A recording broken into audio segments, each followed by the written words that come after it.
মোহনবাগানের নতুন কোচের নাম ঘোষণা হয়ে গেল। তার সঙ্গে কবে থেকে প্র্যাকটিস শুরু হবে তারও আপডেট বেরিয়ে এলো। সেই বিষয়ে বিস্তারিতভাবে আপডেট দেবো আজকের এই ভিডিওতে। থাকছে ইস্টবেঙ্গলের একজন স্প্যানিশ মিডফিল্ডার, তিনি এবার অবসর নিলেন, তার আপডেট দেবো আজকের এই ভিডিওতে। থাকছে এএফসি চ্যাম্পিয়ন্স লিগ 2তে এফসি গোয়ার আপডেট, সেটাও জানাবো আজকের এই ভিডিওতে।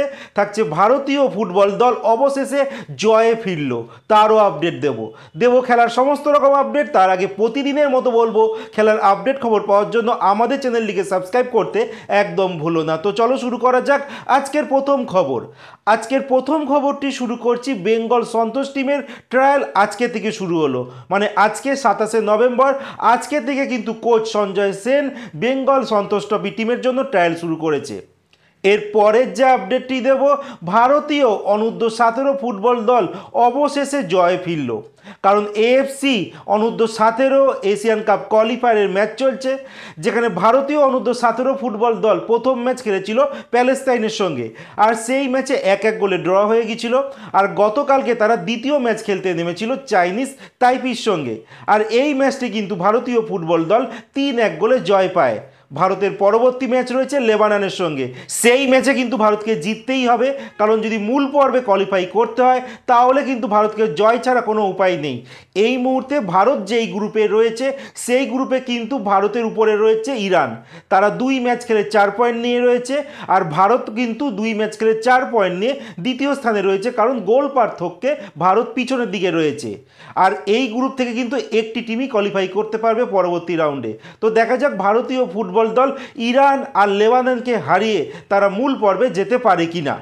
এর পরের যে আপডেটটি দেব এফসি গোয়াকে নিয়ে। এফসি গোয়া গতকালকে এএফসি চ্যাম্পিয়ন্স লিগ 2 খেলতে ইরাকে গিয়েছিল, আর ইরাকের দল আল জাওরার কাছে তারা 2-1 গোলে হেরে যায়। এইখানে কিন্তু এফসি গোয়া এখনও অবধি একটা ম্যাচও জিততে পারেনি। তারা 5খানা ম্যাচ ইতিমধ্যেই খেলে ফেলেছে এই গ্রুপের, সেখানে 5খানা ম্যাচই কিন্তু তারা হেরেছে। লাস্ট তাদের ম্যাচ রয়েছে ডিসেম্বর মাসে, আর সেটা তাদের ঘরের মাঠে খেলতে হবে, সেটা সম্ভবত ইস্তিকলের সঙ্গে ম্যাচ রয়েছে। তো দেখা যাক সেই ম্যাচে কিছু করতে পারে কিনা। বাট এই ম্যাচে কিন্তু এফসি গোয়া যথেষ্ট ফাইট দিয়েছিল এই ইরাকের দল আল জাওরাকে। যাই হোক, একটি গোল কিন্তু ওন গোল করে ফেলেছিল ইরাকের দলটা, আর আলটিমেট কিন্তু 2-1 গোলে জয় ছিনিয়ে নিয়েছে আল জাওরা। আর এফসি গোয়া কিন্তু এই ম্যাচে 10 জনে খেলে, কারণ প্রথম হাফে তাদের একজন খেলোয়াড় কিন্তু রেড কার্ড দেখেছিল। এর পরের যে আপডেটটি দেবো, ইস্টবেঙ্গলের প্রাক্তন একজন স্প্যানিশ মিডফিল্ডার, তিনি কিন্তু এবার খেলা থেকে অবসর নিয়ে নিলেন। একজন স্প্যানিশ মিডফিল্ডার যার 37 বছর বয়স, যার নাম অ্যান্তোনিও পার্দো। একটা মরশুম আগে অবধি কিন্তু তিনি ইস্ট বেঙ্গলে ছিলেন, কিন্তু চোট সমস্যার জন্য তিনি তার নিজের দেশে ফিরে যায়, আর সেখানকারই একটি লোকাল ক্লাবে তিনি খেলেন, যেই ক্লাবটির নাম সিডি এক্সট্রেমাদুরা।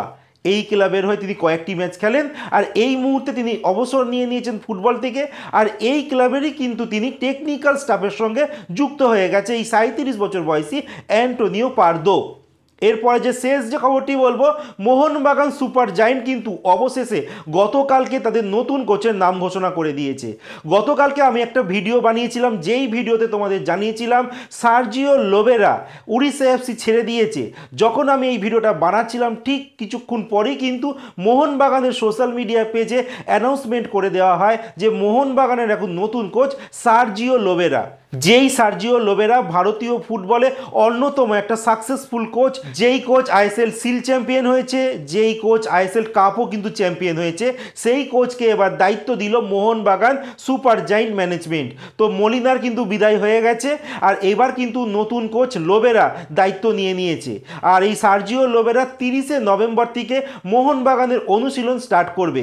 এইবার ব্যাপারটা পুরোপুরি ক্লিয়ার হলো যে মোহনবাগান কেন অনুশীলন বন্ধ রেখেছিল, কারণ তারা পুরনো কোচের স্ট্র্যাটেজি অনুযায়ী আর প্র্যাকটিস করতে চাইছিল না, তারা চাইছিল একটা নতুন কোচ। আলটিমেট নতুন কোচের নাম ঘোষণা হয়ে যাওয়ার পরই কিন্তু নতুন কোচের আন্ডারে মোহনবাগান প্র্যাকটিস শুরু করে দেবে আগামী 30শে নভেম্বর থেকে। তো যাই হোক, মোহনবাগান কিন্তু আরও কিছু পরিবর্তন করতে চলেছে, যেটা আমি গতকালকে তোমাদের বলেছিলাম। সেই ভিডিওটা যদি তোমরা মিস করে থাকো তাহলে আমাদের চ্যানেলে গিয়ে সেই ভিডিওটা তোমরা দেখে নিতে পারো।